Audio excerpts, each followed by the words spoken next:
ಸಾಯಿರಾಮ್. ಆತ್ಮೀಯ ವೀಕ್ಷಕ ಬಾಂಧವರಿಗೆಲ್ಲ ಇವತ್ತಿನ ಜೀವನಾಮೃತ ಕಾರ್ಯಕ್ರಮಕ್ಕೆ ಸ್ವಾಗತ ಸುಸ್ವಾಗತ.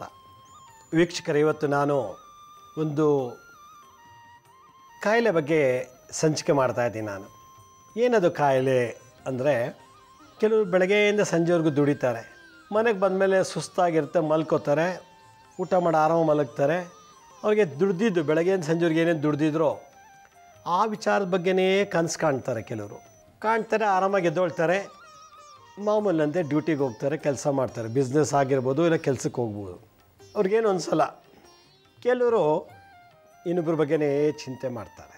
ಅವ್ನಿಗೆ ಹಂಗಾಗೋಗಲಿ, ಅವ್ನಿಗೆ ಹಿಂಗಾಗಲಿ, ಅವ್ನಿಗೆ ಆ ಥರ ಆಗಲಿ, ಅವ್ನಿಗೆ ಒಳ್ಳೆಯದಾಗಬಾರ್ದು, ಕೆಟ್ಟದಾಗಲಿ ಅಂತ ಯಾವಾಗಲೂ ಕೆಟ್ಟದ್ದೇ ಬಯಸ್ತಿರ್ತಾರೆ.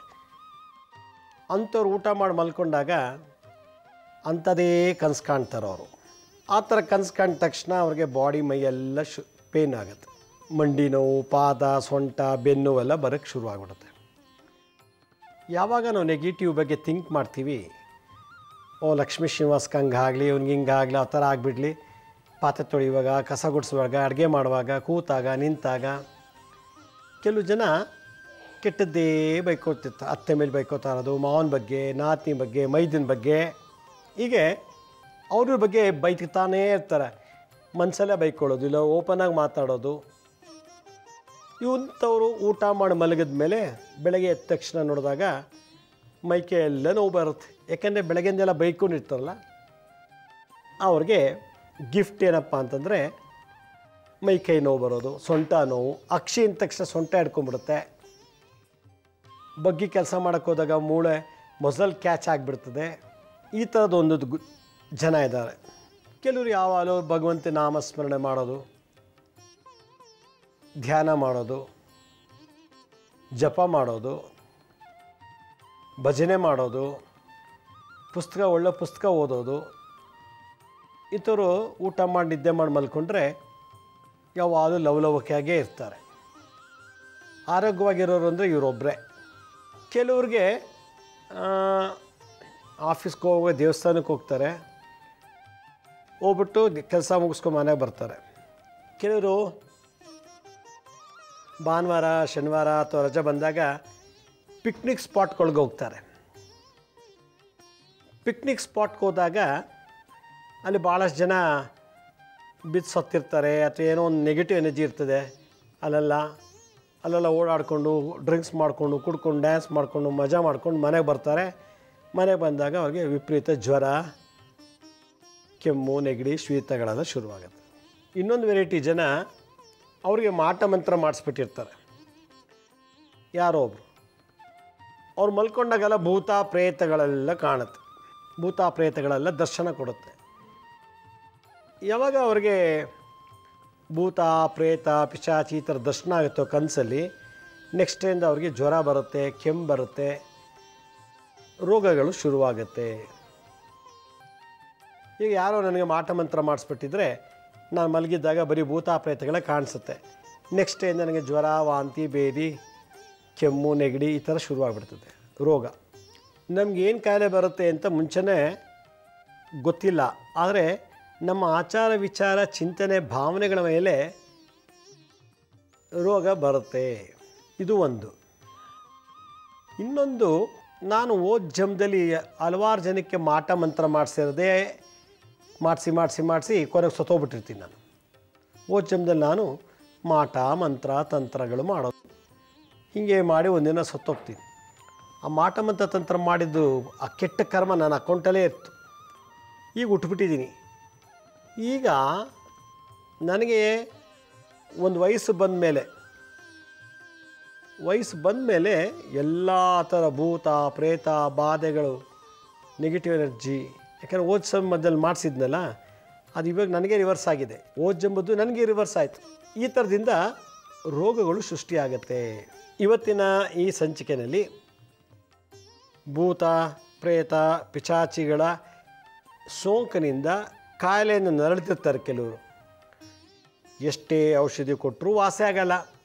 ಅಲೋಪತಿ, ಹೋಮಿಯೋಪತಿ, ಆಯುರ್ವೇದ, ಯುನಾನಿ, ನಾಟಿ ಮದ್ದು, ಮನೆ ಮದ್ದು ಯಾವ ಔಷಧಿ ಕೊಟ್ಟರು ಮೈಯತ್ತೆ ಅಲ್ಲ, ಯಾಕೆಂದರೆ ಇದು ಔಷಧಿಗೆ ಗುಣ ಆಗುವಂಥ ಕಾಯಿಲೆ ಅಲ್ಲ. ಹೀಗಾಗಿ ಈ ಒಂದು ರೋಗಕ್ಕೆ ಭಾಳಷ್ಟು ಜನ ಖರ್ಚು ಮಾಡಿದ್ದಾರೆ. ಹುಣ್ಣಿಮೆ ಅಮಾವಾಸ್ಯೆ ಬಂದಾಗ ಇನ್ನೂ ಜಾಸ್ತಿ ಆಗುತ್ತೆ. 2 ದಿನ ವಾಸ ಆಗುತ್ತೆ, ಮತ್ತೆ ಶುರುವಾಗತ್ತೆ. ಅದೇನೇ ಕಾಯಿಲೆ ಇದ್ದರೂ 2 ದಿನ ಗುಣ ಆಗುತ್ತೆ, ಮತ್ತೆ 2 ದಿನ ಆದಮೇಲೆ ರಿಪೀಟ್ ಆಗುತ್ತೆ, ಮತ್ತೆ ವಾಸಿ ಆಗುತ್ತೆ, ಮತ್ತೆ ರಿಪೀಟ್ ಆಗುತ್ತೆ. ಕೆಲವಿದು ವಾಸನೆ ಆಗಲ್ಲ, ವರ್ಷ ಪೂರ್ತಿ ನರ್ತಿರ್ತಾರೆ. ಅವ್ರಿಗೂ ಡಾಕ್ಟ್ರ್ ತೋರಿಸಿ ತೋರಿಸಿ ತೋರಿಸಿ ಬೇಜಾರಿಗೆ ಸುಮ್ಮನೆ ಬಿಟ್ಬಿಟ್ಟತ್ತ, ಏನೋ ಹಾಳಾಗೋಗ್ಲಿ ಅಂತೇಳಿ. ಈ ಭೂತ ಪ್ರೇತ ಪಿಶಾಚಿಗಳ ಬಾಧೆಯಿಂದ ಬೆಚ್ಚಿ ಬೀಳೋದು, ಅಲ್ಲಿ ಕಡಿಯೋದು, ಕೆಲವು ಹಾಸಿಗೆ ಮೇಲೆ ರಿಸರ್ಚ್ ಮಾಡ್ಕೊಂಡ್ಬಿಡ್ತಾರೆ, ಯಾವ ಏಜ್ ಆದರೂ ಪರವಾಗಿಲ್ಲ. 3ನೇದು ಕಣ್ಣು ಮುಚ್ಕೊಂಡು ಮಾತಾಡೋದು, ಏನೋ ಒಂದು ಭಾಷೆಯಲ್ಲಿ ಕಣ್ಣು ಮುಚ್ಕೊಂಡು ಮಾತಾಡೋದು, ಪದೇ ಪದೇ ಎದೆ ಮೇಲೆ ಕೈ ಇಟ್ಕೊಳ್ಳೋದು, ಕಣ್ಣು ಮುಚ್ಕೊಂಡೇ ಆ್ಯಕ್ಷನ್ಸ್ ಮಾಡ್ತಾರೆ. ಈ ಥರ ಸೋಂಕಿದ್ದಾಗ ಭೂತ ಪ್ರೇತಗಳಿಂದ ಬಂದಂಥ ಕಾಯಿಲೆ ಇಲ್ಲ, ಕೈಲಿ ಹಿಡ್ಕೊಂಡೇ ಇದು ಮಾಡೋದು, ಈ ಥರ ಎಲ್ಲ ಮಾಡೋದು, ಹಿಂಗೆ ಕಣ್ಣು ಮುಚ್ಕೊಂಡು ಈ ಥರ ಸನ್ನೆಗಳು ಮಾಡ್ತಾರೆ, ಹಿಂಗೆ ಮಾಡ್ತಾರೆ, ಹಿಂಗೆಲ್ಲ ಮುರಿತಾರೆ ಕೈನ ಹೀಗೆ ಕಣ್ಣು ಮುಚ್ಕೊಂಡೆ. ಅವ್ರು ಯಾರಿದ್ದಾರೆ ಯಾರಿಲ್ಲ ಅಂತ ಗೊತ್ತೇ ಆಗೋದಿಲ್ಲ ಮಲ್ಕೊಂಡಿದ್ದಾಗ. ಆಮೇಲೆ ಇದಕ್ಕಿದ್ದಾಗೆ ಸುಮ್ಮನೆ ಕೂತಿರ್ತಾರೆ, ಎದ್ದು ಕೂತ್ಕೊಂಡ್ಬಿಡ್ತಾರೆ, ಮಲ್ಕೋತಾರೆ, ಕೂತ್ಕೋತಾರೆ, ಮಲ್ಕೋತಾರೆ, ಕಣ್ಣು ಮುಚ್ಕೊಂಡೆ ಎದ್ದೇಳ್ತಾರೆ, ಕಣ್ಣು ಮುಚ್ಕೊಂಡು ಮಲ್ಕೋತಾರೆ, ಕಣ್ಣು ಬಿಡಲ್ಲ. ಆ ಲೆವೆಲ್ಗೆ ಕಣ್ಣು ಭಾರ, ಸಿಕ್ಕಾಪಟ್ಟೆ ಭಾರ ಇರ್ತದೆ. ಇನ್ನೊಂದು, ಕೆಲವ್ರಿಗೆ ಕಣ್ಣು ಮುಚ್ಕೊಂಡು ಸುಮ್ಮನೆ ಅಳ್ತಾರೆ, ಕಣ್ಣು ಬಿಡಲ್ಲ, ಕಣ್ಣಲ್ಲಿ ನೀರು ಸೋರಿತಾ ಇರ್ತದೆ. ಕಣ್ಣಲ್ಲಿ ಯಾಕೆ ಅಳ್ತಿದೆಯಾ ಅಂದರೆ ಗೊತ್ತಿಲ್ಲ. ಕಣ್ಣು ಬಿಡೋನೇ ಕಣ್ಣು ಬಿಡಲ್ಲ, ಕಣ್ಣಲ್ಲಿ ಕಣ್ಣಿಟ್ಟು ಮಾತಾಡಲ್ಲ, ಕಣ್ಣು ಮುಚ್ಕೊಂಡೇ ಇರ್ತಾರೆ. ಯಾಕಂದರೆ ಭೂತ ಪ್ರೇತಗಳಿಂದ ಬಂದಂಥ ಇದು ಜ್ವರ, ಕೆಮ್ಮು ಅಥವಾ ಏನೇ ಕಾಯಿಲೆ ಆಗಿರ್ಬೋದು, ಏನು ಕಣ್ಣು ಮುಚ್ಕೊಂಡೇ ಅಳೋದು, ಕಣ್ಣು ಮುಚ್ಕೊಂಡೆ ಅರ್ಧ ಗಂಟೆಗೆ ಎದ್ದು ರಿಸರ್ಚ್ಗೆ ಹೋಗ್ತಿರ್ತಾರೆ. ಅರ್ಧ ಗಂಟೆಗೆ ಹೋಗೋ ರಿಸರ್ಚ್ಗೆ ಹೋಗೋದು. ಇನ್ನೊಂದೇನಪ್ಪ ಅಂತಂದರೆ, ಈ ಮಕ್ಕಳು ಬೋರ್ಡ್ ಮೇಲೆ ಬರೀತಾರಲ್ಲ, ಈಗ ಟೀಚರ್ ಸ್ಕೂಲಲ್ಲಿ ಬೋರ್ಡ್ ಮೇಲೆ ಬರೀತಾರಲ್ಲ, ಹಾಗೆ ಮಲ್ಕೊಂಡು ಹಿಂಗೆ ಬೋರ್ಡ್ ಮೇಲೆ ಬರೆದಂಗೆ ಹಿಂಗೆ ಏನೇನೋ ಬರೀತಿರ್ತಾರೆ. ಹೀಗೆ ಈ ಥರ ಆ್ಯಕ್ಷನ್ ಮಾಡ್ತಾರೆ ಕಣ್ಣು ಮುಚ್ಕೊಂಡೆ. ಅದನ್ನು ಅರ್ಥ ಮಾಡ್ಕೊಳ್ಳೋಕ್ಕೆ ಈ ಜನ್ಮ ಸಾಲದು. ಆ ರೀತಿ ಹಿಂಗೆ ಬರೀತಾ ಇರ್ತಾರೆ ಕಣ್ಣು ಮುಚ್ಕೊಂಡು, ಹಿಂಗೇನೋ ಸುಮ್ಮನೆ ಈ ಥರ ಎಲ್ಲ ಅಂತಿರ್ತಾರೆ. ಮಧ್ಯ ನರಳೋದು, ಸಿಕ್ಕಾಪಟ್ಟೆ ನರಳೋದು ಕಣ್ಣು ಮುಚ್ಕೊಂಡು. ಇದಕ್ಕಿದ್ದಾಗೆ ಎಲ್ಲೋ ಒಂದು ಸಲ ಏನೋ ಒಂದು ರೀತಿ ಖುಷಿಯಾದಾಗ ಹಾಡ್ತಾರೆ. ಅದೇನು ಹಾಡು ಒಂದು ಗೊತ್ತಿಲ್ಲ, ಕಣ್ಣು ಮುಚ್ಕೊಂಡು ಹಾಡ್ತಾರೆ. ನಾನು ಟಾಯ್ಲೆಟ್ಗೆ ಹೋಗ್ಬೇಕು ಅಂತ ಎದ್ದೇಳ್ತಾರೆ. ಟಾಯ್ಲೆಟ್ಗೆ ಹೋಗ್ಬೇಕು ಅಂದರೆ ಒಂಥರ ಪಾಚಿ ಥರ, ಎಲ್ಲೋ ನಾನು ಹಾಕಿರೋ ಜುಬ್ಬ ಕಲರಲ್ಲಿ, ಈ ಕಲರಲ್ಲಿ ಒಂಥರ ಪಾಚಿ, ವಾಟ್ರು ನೀರು ಥರ ಬೇದಿ ಆಗುತ್ತೆ. 1-2 ಚಮಚ ಬೇದಿ ಆಗುತ್ತೆ ಅಷ್ಟೇ, ಮೋಷನ್ ಬರುತ್ತೆ, ಮತ್ತು ಬಂದು ಮಲ್ಕೋತಾರೆ, ಪುನಃ ಹೋಗ್ತಾರೆ, ಪುನಃ 1-2 ಸಲ ಅದೇ ಥರ ಆಗುತ್ತೆ. ಏನು ಕೊಟ್ಟರು ಕೂಡ ತಿಂತಾರೆ, ಜೀರ್ಣಿಸ್ಕೊಂಡ್ಬಿಡ್ತಾರೆ, ಸರಿಯಾಗಿ ಮಲ ವಿಸರ್ಜನೆ ಆಗಲ್ಲ. 2 ಚಮಚ ಒಂಥರ ಪಾಚಿ ಥರ ಹೋಗ್ತಿರ್ತದೆ. ಮೈ ಮೇಲೆ ಭೂತ ಪ್ರೇತಗಳ ಸೋಂಕಿದ್ದಾಗ ಈ ರೀತಿ ನಡೀತದೆ. ನಾವು ಏನೋ ಪಿಕ್ನಿಕ್ ಹೋಗಬೇಕು, ಯಾವುದಾದ್ರು ಈಗ ವಾಟರ್ ಫಾಲ್ಸ್ ಜಾಗಕ್ಕೆ ಹೋಗ್ತೀವಿ, ನಾವು ಹೋಗೋಕ್ಕೆ ಮುಂಚೆ ಎಷ್ಟೋ ಜನ ಸತ್ತೋಗಿರ್ತಾರೆ, ಆತ್ಮ ಅಲ್ಲೇ ಇರುತ್ತೆ. ಎಷ್ಟೋ ಆತ್ಮಗಳು ಕೊಚ್ಕೊಂಬಂದಿರ್ತದೆ, ಹೆಣಗಳು, ಎಷ್ಟೋ ಪ್ರಾಣಿಗಳೆಲ್ಲ ಕೊಚ್ಕೊಂಬಂದಿರ್ತದೆ. ಪ್ರಾಣಿ ಕೂಡ ನಮ್ಮನ್ನು ಅಟ್ಯಾಕ್ ಮಾಡ್ಬೋದು, ಪ್ರಾಣಿ ಆತ್ಮ. ಯಂಗ್ಸ್ಟರ್ಸು, ಒಂದು ಹುಡುಗಿ ನೀರಿಗೆ ಬಿದ್ದಿರ್ತಾರೆ, ಆ ಆತ್ಮ ನಮ್ಮ ಸೋಂಕು ತಾಕ್ಬೋದು. ಇದೆಲ್ಲಕ್ಕಿಂತ ಹೆಚ್ಚಾಗಿ ಇನ್ನು ನಮ್ಮ ಸುಮಾರು 10-15 ವರ್ಷದಿಂದನೂ ಕೂಡ ಬಿದ್ದು ಸತ್ತಿರೋರು, ಆ ಸೋಂಕು ಆತ್ಮಗಳು ಅಲ್ಲಿ ನಮ್ಮನ್ನು ಅಟ್ಯಾಕ್ ಮಾಡ್ತಿರ್ತದೆ. ಅವ್ರಿಗೇನು ಬೇಕಿತ್ತೋ, ಏನು ಆಸೆ ಇದೆಯೋ ಅದೆಲ್ಲ ನಮ್ಮ ಮುಖಾಂತರ ತಿಳಿಸ್ಕೊಳ್ತಾ ಇರ್ತಾರೆ. 2ನೇದು, ರಾತ್ರಿ ಹೊತ್ತು ಮಧ್ಯರಾತ್ರಿಯಲ್ಲಿ ಕಡೇ ಪಕ್ಷ ಅಂದರೆ 2 ಗಂಟೆ ದಾಟದ ಮೇಲೆ 3 ಗಂಟೆ ಒಳಗೆ ಅವರು ಇದ್ದಕ್ಕಿದ್ದಾಗೆ ಮಲ್ಕೊಂಡಿರ್ತಾರೆ, ಕಾಲಿನಂಗೆ ಪಟ ಪಟ ಪಟ ಅಂತ ಬಡಿತಾರೆ ಹಾಸಿಗೆ ಮೇಲೆ ಅಥವಾ ನೆಲದ ಮೇಲೆ. ಆ 2-3 ಗಂಟೆ ಒಳಗೆ ಭೂತ ಪ್ರೇತಗಳಿಂದ ಬಂದಂಥ ಕಾಯಿಲೆಗಳು ನಡ್ತಿರೋರು ಎಲ್ಲರೂ ಅಲ್ಲ ಇದು. ಆಮೇಲೆ ಗುಬಚಿ ಥರ ಮುದುಕೊಂಡು ಮಲ್ಕೊಂಡ್ಬಿಡ್ತಾರೆ. ಏನು 6 ಅಡಿ ಇರೋನು ಒಂದು 2.5 ಅಡಿಗೆ ಮುಚ್ಕೊಂಡು ಮಲ್ಕೊಂಡ್ಬಿಡ್ತಾನೆ. ಈ ಮಂಡಿನ ಕೆನ್ನೆಗೆ ಟಚ್ ಮಾಡಿಕೊಂಡು ಅದು ಹೆಂಗೆ ಮಲ್ಕೋತಾರೋ ಗೊತ್ತಿಲ್ಲ, ಬಿಗ್ಗೆ ಮುಚ್ಕೊಂಡು ಮಲ್ಕೊಂಡ್ಬಿಡ್ತಾರೆ, ಮುದುರ್ಕೊಂಡು ಮಲ್ಕೋತಾರೆ ಅಂತಾರಲ್ಲ ಹಾಗೆ. ಇದು ಒಂದು. ಕೆಲವ್ರಿಗೆ ನನಗೆ ಇಡ್ಲಿ ಕೊಡು, ಬಿಸ್ಕೆಟ್ ಕೊಡು, ನನಗೆ ಚಕ್ಲಿ ಕೊಡು, ಕೋಡ್ಬಳೆ ಕೊಡು ಅಂತ ಮಧ್ಯರಾತ್ರಿಲಿ ಎದ್ದು ಕೇಳ್ತಾರೆ. ಮಧ್ಯರಾತ್ರಿ ಈ ಭೂತ ಪ್ರೇತಗಳಿಂದ ಬರೋ ಕಾಯಿಲೆ, ಇದು ಒಂದು ಕಾಯಿಲೆ. ಮಧ್ಯರಾತ್ರಿಲಿ ಎದ್ದು ಅದು ಕೊಡು, ಇದು ಕೊಡು, ಇದು ಕೊಡು, ತಿನ್ಬೇಕು ನನಗೆ ಆಸೆ ಆಗಿದೆ ಅಂತ ಕೇಳೋದು. ಕೊಡಲಿಲ್ಲ ಅಂದರೆ ಮಕ್ಳ ಥರ ಮೊಂಡೆತನ, ಮಕ್ಳ ಥರ ಆಳೋದು, ಇಲ್ಲಾಂದರೆ ಏನೊಂಥರ ಕಿರ್ಚೋದು. ಆಜು ಬಾಜುವ್ರಿಗೆಲ್ಲ ಕೇಳಿ ಅವ್ರ ನಿದ್ದೆ ಎಲ್ಲ ಗೆಡ್ಸಿ ಅವ್ರಿಗೂ ನಿದ್ದೆ ಮಾಡೋಕ್ಕೆ ಬಿಡೋದಿಲ್ಲ. ಆ ಲೆವೆಲ್ಗೆ ಟಾರ್ಚರ್ ಕೊಡುತ್ತೆ ಈ ಥರದ್ದೊಂದು ಇದು. ಅಮಾವಾಸ್ಯೆ ದಿವಸ ಸಿಕ್ಕಾಬಟ್ಟೆ ಬೆವರು ಮೈ ಪೂರ್ತಿ. ಹುಣ್ಣಿಮೆ ದಿನ ಬಾಡಿಯೆಲ್ಲ ತಣ್ಣಗಿರುತ್ತೆ. ಅಮಾವಾಸ್ಯೆ ದಿವಸ ಭಾಳ ಬಿಸಿ. ಎಷ್ಟೇ ವರ್ಷರು ಏನೇ ಮಾಡಿದ್ರು ಒಳ್ಳೆ ನಲ್ಲಿ ನೀರು ಬಂದಂಗೆ ಬರ್ತಾ ಇರ್ತದೆ ಬೆವರು. ಅದಕ್ಕೆ ಇಂಥವ್ರನ್ನೆಲ್ಲ ಹಾಸಿಗೆ ಮೇಲೆ ಮಲಗಿಸೋ ಬದಲು ಕೆಳಗಡೆ ಚಾಪೆ ಹಾಕಿ ಮಲಗಿಸೋದು ಒಳ್ಳೆಯದು. ಸಿಕ್ಕಾಬಟ್ಟೆ ಬೆವರು ಅಮಾವಾಸ್ಯೆ ದಿವಸ. ಅಮಾವಾಸ್ಯೆ ದಿವಸ ಯಾವಾಗ ಹೆಚ್ಚಿಗೆ ಬೆವರ್ತಾರೋ ಅದರ್ಥ ಭೂತ ಪ್ರೇತಗಳ ಬಾಧೆಯಿಂದ ನರಳುತ್ತಿರೋ ಕಾಯಿಲೆ ಅಂತ. ಇದೆಲ್ಲ ಒಂದು ಸೈಕಲ್ಲು, ಒಂದು ಪ್ರೋಟೋಕಾಲ್ ಇದು. ಹುಣ್ಣಿಮೆ ದಿವಸ ಭಾಳ ತುಂಬ ತಣ್ಣಗಿರುತ್ತೆ, ಬೆವರೆಲ್ಲ ಸಿಕ್ಕಾಬಟ್ಟೆ ತಣ್ಣಗಿರ್ತದೆ. ನಡುಕ ಶುರುವಾಗತ್ತೆ. ನಡುಕ ಏನು ಕೊಟ್ಟರು ತಿನ್ನಲ್ಲ, ಏನು ಕೊಟ್ಟರು ಕುಡಿಯಲ್ಲ. ನಡುಕ ತೊದಲು ಮಾತುಗಳು, ತೊದಲು. ಆ ನಡುಕ ತಡೆಯೋಕ್ಕಾಗದೆ ಕಣ್ಣು ಮುಚ್ಕೊಂಡ್ಬಿಡ್ತಾರೆ, ಮುಷ್ಟಿ ಇಟ್ಕೊಂಡ್ಬಿಟ್ಟು ನಡುಕ್ತಾರೆ. ಈ ಥರ ಯಾವಾಗ ಮುಷ್ಟಿ ಇಟ್ಕೊಂಡು ನಡುಕ್ತಿರ್ತಾರೆ ಕಣ್ಣು ಮುಚ್ಕೊಂಡು, ಅವ್ರಿಗೇನು ಬೇಕು ಏನು ಬೇಡ ಅನ್ನೋದು ಕೂಡ ಹೇಳ್ಕೊಳಕ್ಕಾಗಲ್ಲ. ಆ ಲೆವೆಲ್ಗೆ ಮೈಂಡ್ ಬ್ಲಾಕ್ ಆಗಿರ್ತದೆ ಭೂತ ಪ್ರೇತಗಳಿಂದ. ಇಚ್ಛಾಶಕ್ತಿ, ಕ್ರಿಯಾಶಕ್ತಿ, ಜ್ಞಾನಶಕ್ತಿ, 3 ಶಕ್ತಿ ಕೂಡ ಬ್ಲಾಕ್ ಆಗಿಬಿಟ್ಟಿರ್ತದೆ. ಯಾರೋ ಒಬ್ಬರು ಇದೇ ಥರ ಇದ್ದವನ್ನ ತೊಗೊಂಡೋಗಿ ಮಣಿಪಾಲ್ ಹಾಸ್ಪಿಟ್ಲಿಗೆ ಅಡ್ಮಿಟ್ ಮಾಡಿದ್ರು. 1 ತಿಂಗಳು ಇಟ್ಕೊಂಡಿದ್ರು ಅವರು. 1 ತಿಂಗಳು ಇಟ್ಕೊಂಡಿದ್ರು ಕೂಡ ಅವ್ರು ಏನು ಡಯಾಗ್ನೋಸೇ ಮಾಡೋಕ್ಕಾಗಲಿಲ್ಲ. ಎಲ್ಲ ಸ್ಪೇರ್ ಪಾರ್ಟ್ಸು ಕರೆಕ್ಟಾಗಿದೆ.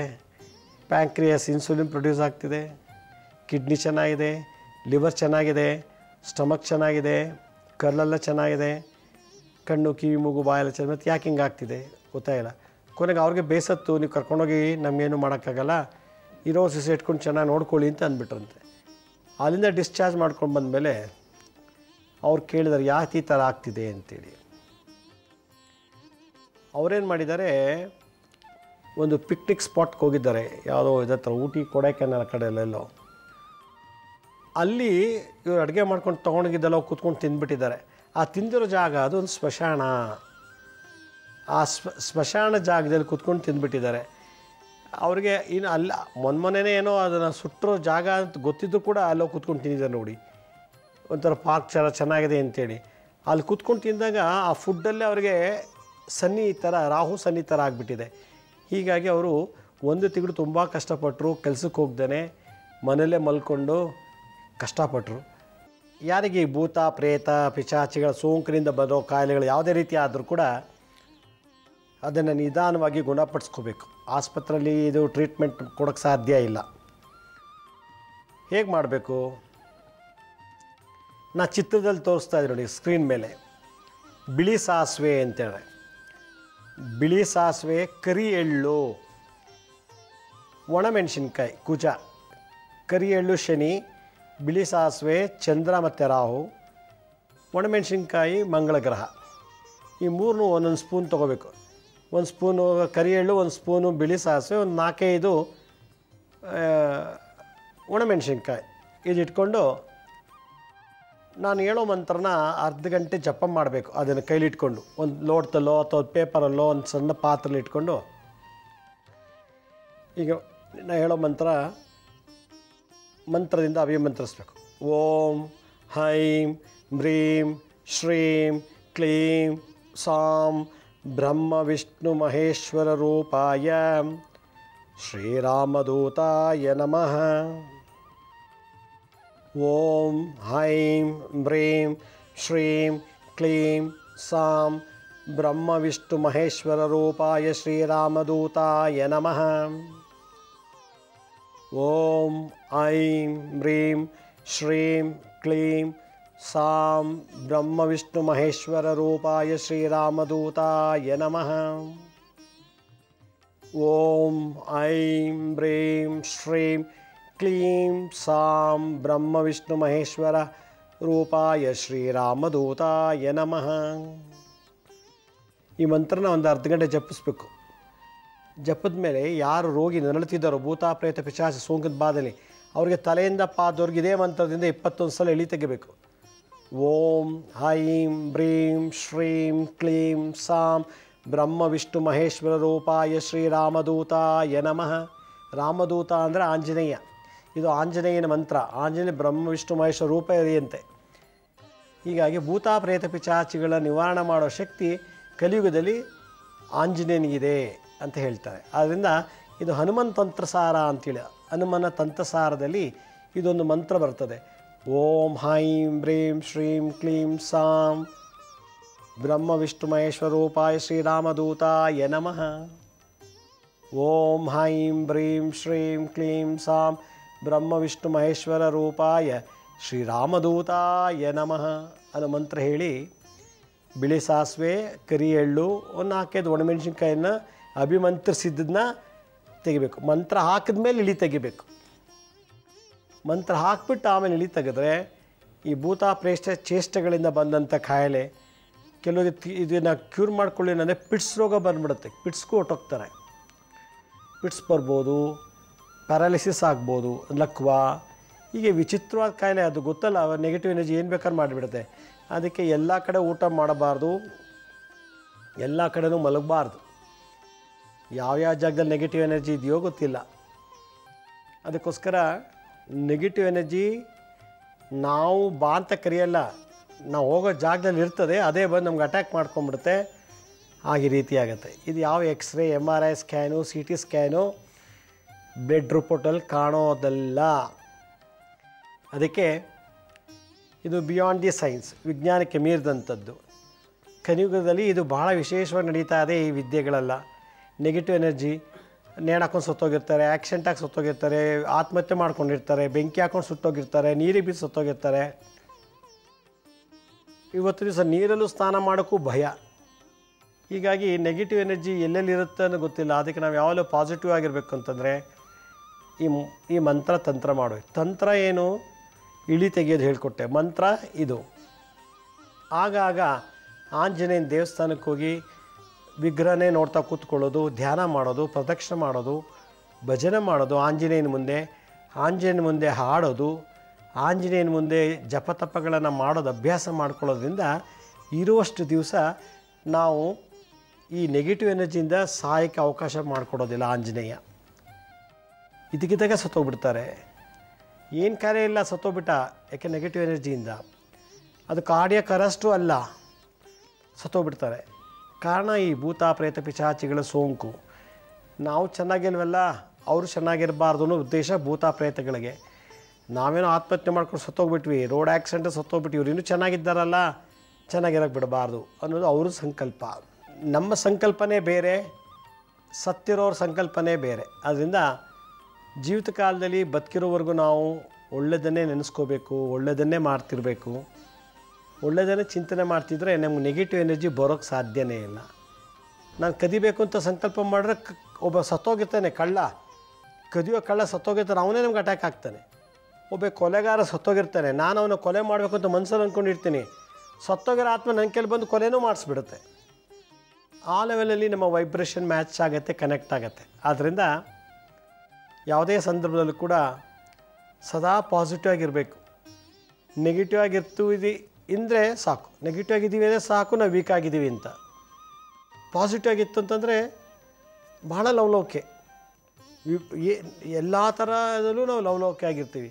ಆದ್ದರಿಂದ ಈ ಒಂದು ಮಂತ್ರತಂತ್ರದಿಂದ ಈ ಥರದ ದೋಷಗಳನ್ನು ಕಳ್ಕೋಬೋದು ಅಂತ ಹೇಳ್ತಾ ಇವತ್ತಿನ ಸಂಚಿಕೆ ಮುಗಿಸ್ತಾ ಇದ್ದೀನಿ. ನಮ್ಮ ಹಳೆ ಸಂಚಿಕೆ ಯಾರು ನೋಡೋಕ್ಕಾಗಿಲ್ವೋ ಅವರು ನಮ್ಮ ಶಿರಡಿ ಸಾಯಿ ಭಿಕ್ಷಾ ಕೇಂದ್ರ ಹೆಲ್ತ್ ಸೈನ್ಸ್ ಅಂತ 2 ಯೂಟ್ಯೂಬ್ ಚಾನಲ್ ಇದೆ. ಈ ಜೊತೆಗೆ SSBK ಜ್ಞಾನೋದಯ ಅಂತ ಒಂದು ಮ್ಯೂಸಿಕ್ ಚಾನಲ್ ಇದೆ. 3ಕ್ಕೂ ಸಬ್ಸ್ಕ್ರೈಬ್ ಮಾಡ್ಕೊಳ್ಳಿ. ಪಕ್ಕದವರು ಬೆಲ್ ಬಟನ್ ಪ್ರೆಸ್ ಮಾಡಿ, ನೋಡೋದ್ಮೇಲೆ ಲೈಕ್ ಅನ್ನೋ ಬಟನ್ ಪ್ರೆಸ್ ಮಾಡಿ. ಆಮೇಲೆ ಆ ಲಿಂಕನ್ನು ನಿಮ್ಮ ಬಂಧು ಮಿತ್ರರಿಗೆ ವಾಟ್ಸಪ್ ಮುಖಾಂತರ, ಇಮೇಲ್ ಮುಖಾಂತರ ಶೇರ್ ಮಾಡಿ. ಗುರುಜಿ ಲಕ್ಷ್ಮೀ ಶ್ರೀನಿವಾಸ್ ಅಂತೇಳಿ ಫೇಸ್ಬುಕ್ಕು, ಇನ್ಸ್ಟಾಗ್ರಾಮು, ಟ್ವಿಟ್ಟರ್, ಲಿಂಕ್ಡಲ್ಲಿ ಕೂಡ ಅಪ್ಲೋಡ್ ಮಾಡ್ತಾಯಿದ್ದೀವಿ. ಅಪಾಯಿಂಟ್ಮೆಂಟ್ಸ್ ಬೇಕಿದ್ದರು www.lakshmisrinivas.in ಅಂತ ಲಾಗಿನ್ ನೀವೇ ಬುಕ್ ಮಾಡ್ಕೊಳ್ಳಿ ಅಂತ ಹೇಳ್ತಾ ಇವತ್ತಿನ ಸಂಚಿಕೆಯನ್ನು ಮುಗಿಸ್ತೀನಿ. ಇದೇ ರೀತಿ ನಾಳಿನ ಸಂಚಿಕೆಯಲ್ಲಿ ಮತ್ತೊಂದು ವಿಶೇಷವಾದಂಥ ಮಾಹಿತಿ ಅಂತ ಮನೆ ಭೇಟಿ ಮಾಡ್ತೀನಿ. ಅಲ್ಲಿವರೆಗೂ ನನ್ನ ನಮಸ್ಕಾರ. ಸಾಯಿರಾಮ್.